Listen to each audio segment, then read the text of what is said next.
प्यारे बच्चों, कोविड-19 के कारण आप सभी अपने अपने घरों में रहकर ही अपनी पढ़ाई कर रहे हैं। ऐसे समय में आप अपनी पढ़ाई को रोचक तरीके से सीख समझ सकें, इसके लिए झारखंड सरकार द्वारा प्रस्तुत किया जा रहा है हमारा दूरदर्शन हमारा विद्यालय कार्यक्रम।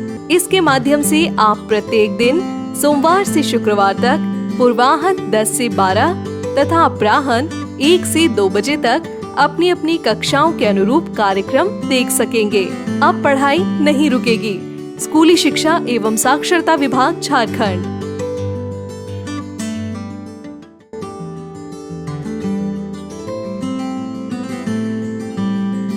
जोहार, JCERT की डिजिटल शाला में आपका स्वागत है।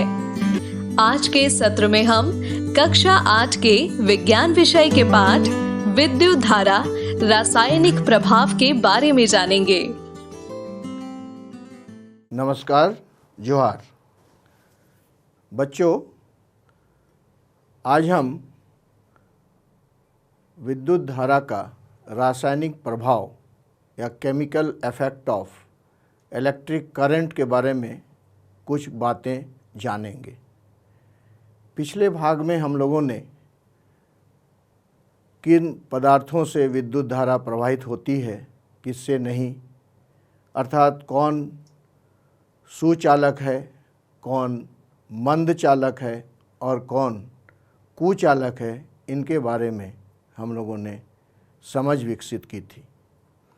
आज हम लोग यह देखेंगे कि विद्युत धारा का रासायनिक प्रभाव क्या होता है, अर्थात रासायनिक पदार्थों में क्या अंतर होता है, इसके बारे में आज हम लोग जानेंगे।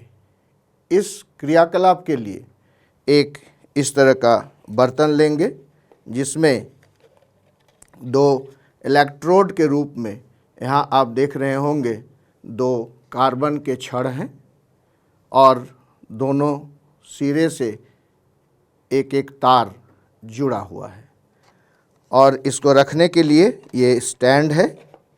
अब इसमें थोड़ा सा हम लोग अम्ल डालेंगे ताकि यह अम्लीय हो जाए।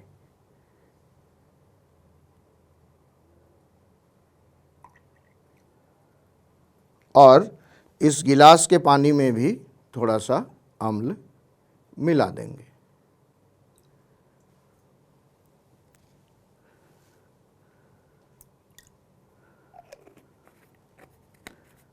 अब यहाँ एक बैटरी है, इस बैटरी को लेंगे जो सेल के रूप में है और इसके दोनों सिरे को इस बर्तन में जुड़े जो इलेक्ट्रोड हैं उनके दोनों सिरे से इस सेल को जोड़ देंगे और जोड़ने पर अब देखेंगे कि क्या अभिक्रिया हो रही है, क्या हो रहा है, इसका अवलोकन करेंगे।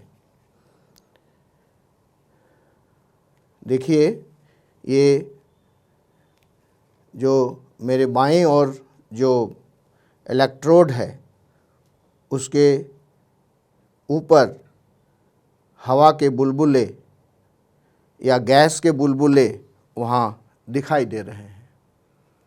आप भी देख सकते हैं ये बुलबुले ऊपर उठ रहे हैं हल्के होकर के। तो यह जो परिवर्तन हो रहा है उस पानी और अम्ल के मिश्रण से, यह है विद्युत धारा का रासायनिक प्रभाव। अर्थात इस जल और अम्ल के जो हाइड्रोक्लोरिक अम्ल लिया गया है उसके मिश्रण से जो प्रभाव हो रहा है, जो गैस उसमें बन रहा है, ये है विद्युत धारा का रासायनिक प्रभाव। अर्थात इस सेल से जब हम लोग जोड़ते हैं तो इससे विद्युत धारा प्रवाहित होती है और उस कार्बन के छड़ पर, कार्बन के इलेक्ट्रोड पर वह गैस जमा होती है और देखिए लगातार वह गैस ऊपर उठ रहे हैं। बच्चों, अभी हम लोगों ने देखा कि इलेक्ट्रोड पर कैसे गैस के बुलबुले निकल रहे हैं। अब हम लोग देखेंगे कि इस रासायनिक अपघटन में ये जो गैस निकल रही है, ये कौन सी गैस है, इसका हम लोग पता लगाते हैं। तो इसके लिए 2 परखनली लेंगे और इन परखनलियों में पानी भर करके इसको अंगूठी से दबाकर इसके अंदर इसको उलट करके इस इलेक्ट्रोड पर रखेंगे और दूसरे इलेक्ट्रोड पर भी इसी तरह एक दूसरे परखनली में ये पानी ले करके इसको उलट करके इसके ऊपर रख देंगे। अब देखते हैं इसमें क्या होता है। इसकी अभिक्रिया को बढ़ाने के लिए थोड़ा सा और इसमें एसिड डाल दिया जाता है।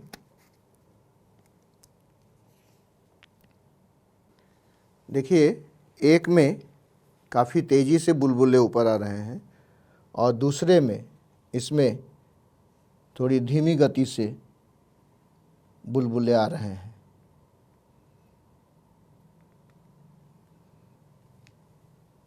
बच्चों, आप देख रहे हैं कि इस परखनली में देखिए कितना गैस जमा हो गया है और इसमें भी गैस जमा हुआ है, लेकिन इसमें गति धीमी है। अब इन गैसों का थोड़ा सा हम पता लगाएंगे कि ये गैस कौन सी गैस है। इसके लिए इस परखनली को धीरे धीरे ऊपर उठाएंगे और जैसे ही पानी से ऊपर आएगा इसके नज़दीक हम ले जाएंगे। बच्चों, आपने देखा कि इस बाएं तरफ वाली जो परखनली थी उसमें जो गैस जमा हुआ वह हाइड्रोजन गैस जमा था, जो कि हम उठा करके इसको, चूँकि हल्की होती है तो ये नीचे रहती है गैस। जैसे ही उसको परखनली मोमबत्ती के पास लाए तो गैस पप के साथ जलने लगी। इससे यह पता चलता है कि जल का जो अपघटन हुआ, जो विद्युत अपघटन हुआ, यह इस अपघटन से हाइड्रोजन गैस और इस परखनली में ऑक्सीजन गैस जमा है। इस तरह से ये अपघटन और कई कामों के लिए किया जाता है, जैसे इलेक्ट्रोप्लेटिंग या विद्युत लेपन के लिए भी किया जाता है। इस क्रिया को इलेक्ट्रोलाइसिस या विद्युत अपघटन की क्रिया कहा जाता है और जो द्रव होता है उसको इलेक्ट्रोलाइट या अपघट्य कहा जाता है। आगे हम लोग एक और प्रयोग देखेंगे जिसमें यह दिखेगा कि विद्युत लेपन की क्रिया कैसे होती है। आप देखे होंगे साइकिल का हैंडल, साइकिल का रिम, मोटरसाइकिल का रिम इत्यादि अनेक ऐसे चमकदार वस्तुओं को देखते हैं, लेकिन उस चमकदार वस्तु के नीचे या अंदर कोई दूसरा धातु होता है। जब साइकिल के हैंडल में या रिम में खरोंच लग जाती है या ब्रेक दबाते दबाते उस पर घिस जाता है तो अंदर एक दूसरे तरह का भद्दे टाइप का एक धातु दिखाई पड़ता है। तो जो लेपन ऊपर रहता है उसी को इलेक्ट्रोप्लेटिंग या विद्युत लेपन कहा जाता है। औरतें कुछ गहने भी पहनती हैं, लेकिन कुछ दिनों के बाद उन गहनों का चमक नष्ट हो जाता है और अंदर कुछ दूसरा धातु निकल जाता है जो सफ़ेद हो सकता है या किसी अन्य रंग के हो सकते हैं। इन्हें कैसे किया जाता है, इसी संदर्भ में एक हम लोग क्रियाकलाप करते हैं, जिसमें ये एक दो इलेक्ट्रोड का एक बर्तन लेते हैं जिसमें दो इलेक्ट्रोड लगे हुए हैं, आप देख रहे हैं, और इसमें थोड़ा सा कॉपर सल्फेट इसमें डालते हैं और उसके बाद इसको बैटरी के साथ या सेल के साथ जोड़ देते हैं। तब देखते हैं क्या होता है। इसको थोड़ा सा हम लोग घोल देंगे इसको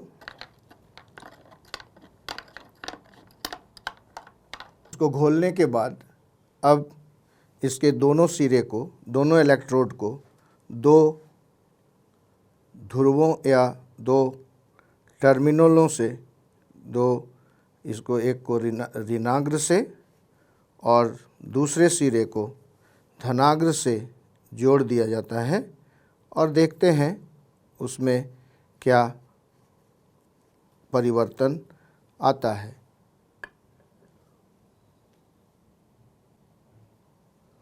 इसमें थोड़ा टाइम लगेगा। अब देखिए इसमें अभिक्रिया शुरू हो गई है और जो कार्बन का इलेक्ट्रोड है जो कि इस तरह से काला था, अब इसका रंग बदल रहा है और धीरे धीरे तांबे के रंग का, अर्थात इस कार्बन के छड़ पर तांबे का या कॉपर का परत चढ़ रहा है और इसी को कहते हैं इलेक्ट्रोप्लेटिंग। अगर इसमें हम लोग किसी चम्मच को या किसी भी धातु को, अन्य धातु को जोड़ेंगे तो उसमें भी यह परिवर्तन दिखाई देगा, अर्थात उसका रंग भूरे कलर का या तांबे के कलर का, तांबे के रंग का हो जाता है। यहाँ पर आप देख सकते हैं इस इलेक्ट्रोड में जो कि काला था अब वह ब्राउन या भूरा या तांबे के रंग का हो रहा है। क्योंकि इसमें कॉपर सल्फेट मिला दिया गया है तो कॉपर और सल्फेट दो आयनों में ये टूट जाते हैं और ऋणाग्र पर तांबा यानी कॉपर जमा हो जाता है और धनाग्र पर SO4 या सल्फेट आयन चला जाता है। इससे ये जो इलेक्ट्रोप्लेटिंग की क्रिया है इसी प्रकार से होती है। अगर इसमें निकेल का हम लोगों को प्लेटिंग कराना है तो इसमें निकेल के लवण डाले जाते हैं और उसमें इस तरह का विद्युत अपघटन की क्रिया कराई जाती है जिससे वांछित या जिस धातु पर हमको निकेल का प्लेट चढ़ाना होता है वह निकेल का प्लेट चढ़ जाता है, उसमें निकेल का रंग चढ़ जाता है और वह चमकने लगता है।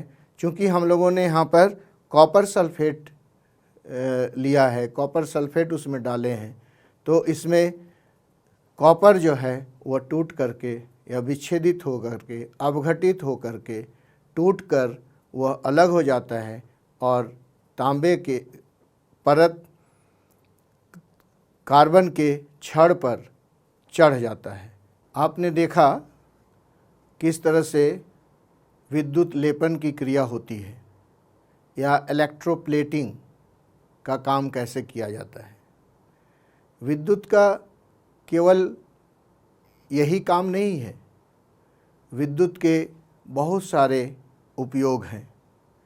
जैसे आपके घर में देखे होंगे लाइट जलता है, साउंड सिस्टम बजता है, टीवी देखते हैं, लाउड स्पीकर बजता है और घंटी भी बजती है, कंप्यूटर चलता है, ढेर सारे काम हैं।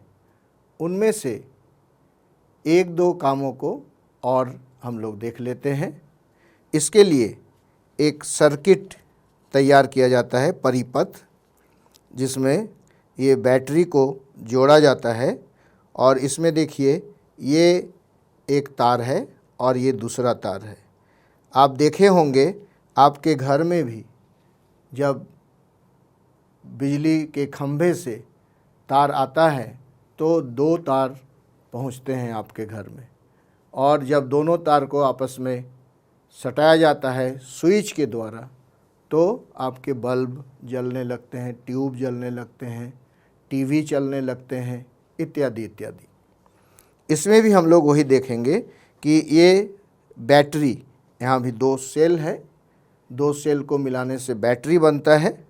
तो ये बैटरी से इन दो सर्किट को जोड़ दिया गया है और उसमें अलग अलग प्रकार के कार्यों के उपकरण लगाए गए हैं। जैसे ये देखिए, इस सर्किट से इस परिपथ में, इस लाइन में ये एक जुड़ा हुआ है और ये दूसरा भाग जो है वह खुला हुआ है, स्वतंत्र है। अब इसको अगर हम लोग इस लाइन से जोड़ते हैं तो देखिए क्या होता है। ये देखिए, ये एलईडी जलने लगता है। ये देखिए, फिर से देखिए, इस पर कहीं भी टच कराते हैं, ये देखिए, तो ये प्रज्वलित होता है। अब ये तो देखे विद्युत ऊर्जा जो है वो प्रकाश ऊर्जा में परिवर्तित हो गया, रूपांतरित हो गया। अब हम लोग अगला देखते हैं। आप अपने घर में फ़ैन चलाते होंगे या आपके विद्यालय में चलते होंगे या किसी ऑफिस में जाते होंगे तो वहाँ चलते हुए देखे होंगे।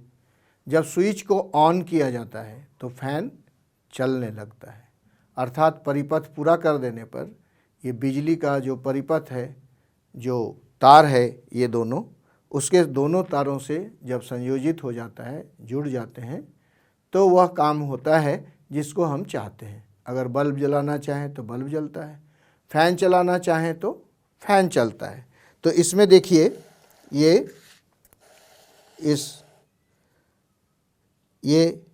एक लाल रंग का जो तार दिख रहा है वो यहाँ से ऋण ध्रुव से जुड़ा हुआ है और एक तार ये धन ध्रुव से जुड़ा हुआ है, अर्थात एक पॉजिटिव से और एक नेगेटिव से जुड़े हुए हैं। लेकिन इस फैन से एक तार जुड़ा हुआ है और दूसरा तार फ्री है, स्वतंत्र है। अब इसको यहाँ से जोड़ करके देखते हैं। ये देखिए,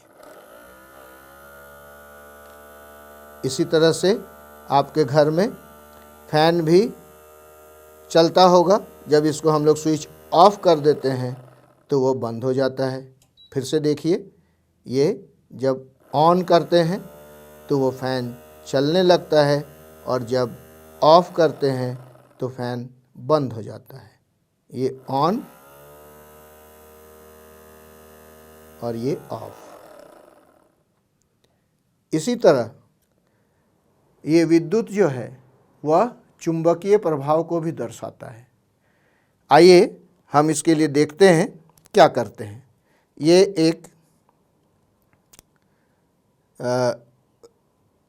सिलाई मशीन का एक बॉबिन का अंदर वाला भाग है और जिस पर धागा लपेटा रहता है उस पर तांबे का इंसुलेटेड तार लपेट दिया गया है और इसके एक सिरे को यहाँ देखिए इस नेगेटिव से या ऋणाग्र से जुड़ा गया है और एक ये पॉजिटिव से ये तार जुड़ा हुआ है।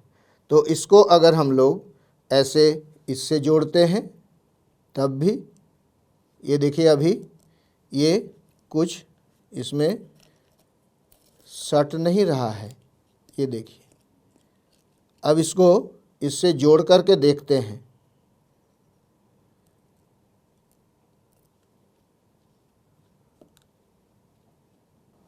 ये दोनों सिरे को जोड़ दिए। अब ये देखिए इसमें सारे के सारे पिन और यहाँ तक कि ये टीना का टुकड़ा भी जो है ये इसमें सट गए। अब देखते हैं इसको हटा करके क्या होता है। ये देखिए हटा दिया गया तो सारे के सारे पिन इसमें से गिर गए। फिर इसका मतलब इसका चुंबकत्व समाप्त हो गया। फिर अगर इसको जोड़ेंगे ऐसे, देखते हैं क्या होता है।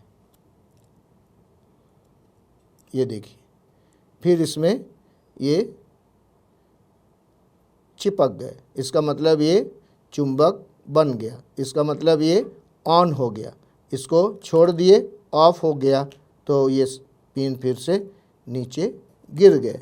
इसका कारण ये है कि विद्युत धारा के प्रभाव से यह जो रील है उसके ऊपर जो तार का लपेटन है, इससे वह चुंबकत्व का गुण प्राप्त कर लेता है और नीचे के जो चुंबकीय पदार्थ हैं, लोहा इत्यादि जो भी चुंबकीय पदार्थ हैं, उन पदार्थों को वह अपनी ओर आकर्षित करता है।